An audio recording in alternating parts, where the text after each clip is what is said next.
बिहार की खबरों में इन दिनों चिराग पासवान खासा सुर्खियों में है। आपको बता दूं कि जिस तरीके से चिराग पासवान लगातार बिहार से बाहर है, ऐसे में जमुई में उनके गुमशुदा नाम के पोस्टर लगाए गए हैं। जमुई की जनता ने उनके खिलाफ गुमशुदा के पोस्टर लगाए हैं। उस पर बात करने के लिए लोजपा के प्रवक्ता चंदन सिंह हमारे साथ है, सीधे इन्हीं से जुड़ेंगे। चिराग पासवान लगातार बिहार से बाहर चल रहे हैं, जमुई के सांसद हैं, ऐसे में वहाँ पे पोस्टर लगाए गए हैं गुमशुदा के। देखिए, बिहार के विकास के कुछ जयचंद हैं, मीर कासिम हैं, वही लोग को जो असामाजिक तत्व हैं वही लोग का काम है पोस्टर लगाने का। और ये पिछले कई सालों से 2 टर्म से लग रहा है। वहाँ कुछ विकास विरोधी लोग हैं, नहीं चाहते हैं कि बिहार की जनता जो भारी मतों से श्री चिराग पासवान जी को आशीर्वाद दी है वो सफल करें। चिराग पासवान जी ने जिस तरीके से ऑक्सीजन प्लांट के लिए अनुशंसा की माननीय प्रधानमंत्री से, जिस तरीके से उन्होंने एम्बुलेंस दिया, रेलवे का काम हो, इंडोर स्टेडियम का काम हो, तो विकास अभी तो देश का जो सर्वोच्च रेटिंग की संस्था है उन्होंने ये घोषित किया है कि चिराग पासवान जी ने अपने सांसद निधि फंड का पूरा उपयोग किया है। तो विकास के कार्यों में चिराग पासवान जी का कोई हाथ नहीं पकड़ सकता है, तो कैसे बदनाम किया जाए। तो कुछ बिहार के विकास के जयचंद हैं। और लेकिन चंदन जी, लगातार चिराग बाहर है कोरोना जैसे महामारी में, उनको बिहार में होना चाहिए, बिहार की जनता उन्हें सांसद बनाई है, ऐसे में वो बाहर हैं, कहीं ना कहीं सवाल तो खड़े होते हैं ना। देखिए, बिहार में लॉकडाउन जब कोरोना की वजह से लगा तो माननीय राष्ट्रीय अध्यक्ष हमारे श्री चिराग पासवान जी को टाइफाइड होने की वजह से डॉक्टरों की सलाह से, वो देश में सबको जानकारी है, कई अखबार में ये प्रकाशित भी हुआ है, तो वो अपना इलाजरत हैं, ये सबको जानकारी है। और अगर मान लीजिए कि अगर वो बिहार में आ भी जाते और जिस तरीके से पप्पू यादव ने मूवमेंट स्टार्ट किया, अगर चिराग पासवान जी करते तब तो बिहार सरकार के लिए बहुत मुसीबत खड़ी हो जाती। और तब आप ही लोग कहते कि ये कोरोना प्रोटोकॉल का उल्लंघन कर रहे हैं। तो ये तो हर तरीके से इधर से भी और उधर से भी ये कुछ लोग कहेंगे। मतलब आपका कहने का मतलब है कि अगर चिराग पासवान बिहार पहुंचते हैं, बिहार में कोरोना प्रोटोकॉल के दायरे को क्रॉस करके वो जनता के काम करते हैं, तो उनको भी जेल भेज सकते। बिल्कुल बिल्कुल। राज्य सरकार तो चिराग पासवान, आज के डेट में अगर राज्य सरकार सबसे ज़्यादा नापसंद और इनके विचारों को नहीं मानती है तो वो चिराग पासवान जी का ही है।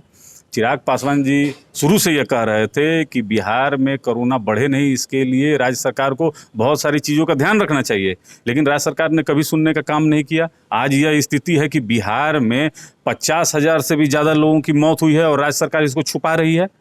ये तो सामने आ गई है, बिहार की जनता के सामने आ गई है कि राज्य सरकार बोल रही है 3,000 और यहाँ 9,000 से ऊपर का आंकड़ा है।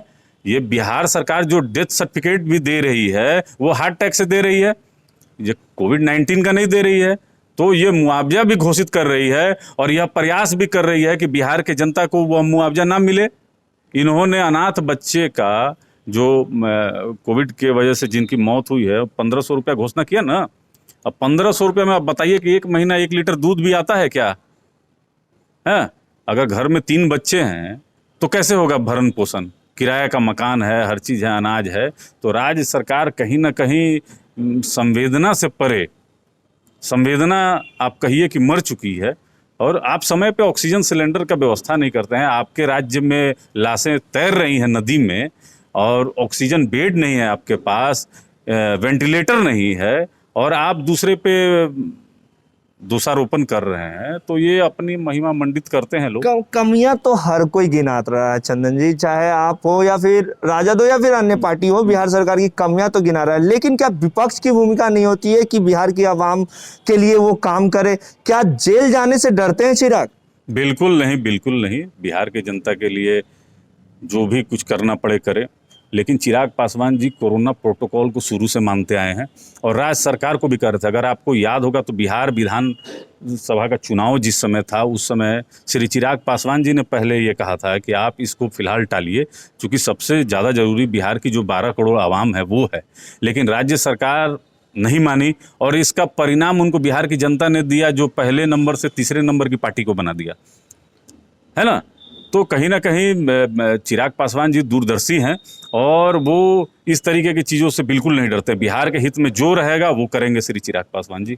आखिरी सवाल है, लगातार पार्टी भी आपकी ग्राउंड लेवल पे सक्रिय नहीं दिख रही है कोविड में, कैसे पार्टी आगे बढ़ेगा? क्योंकि जिस तरीके से रामविलास पासवान का डेथ हो गया, उसके बाद चिराग पासवान ने सारा कार्यभार संभाला, लेकिन पार्टी जमीनी स्तर पर नहीं दिख रही है कहीं भी। देखिए, हमारे जो लोक जनशक्ति पार्टी के कार्यकर्ता हैं वो गांव-गांव और पंचायत-पंचायत हर जगह हम आपको हनुमान जी जैसे कलेजा फाड़ के तो नहीं दिखा सकते हैं, लेकिन यह आप मानिए कि बिहार के हर एक कोना में लोक जनशक्ति पार्टी का कार्यकर्ता अपने स्तर से वो मदद कर रहा है। जो भी मदद का हो सकता है वो अपने स्तर से कर रहा है, कोरोना प्रोटोकॉल के ध्यान में रखते हुए। और हमारे दिवंगत स्वर्गीय श्री रामविलास पासवान जी जिस समय जीवित थे, उस समय भी पहले फेज में जो लहर आई थी उसमें घर घर राशन पहुंचाने का काम किया था।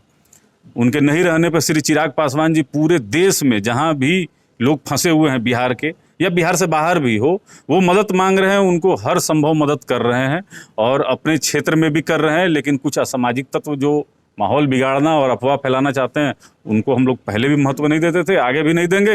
लोक जनशक्ति पार्टी का एक एक कार्यकर्ता जवाब देगा इसका।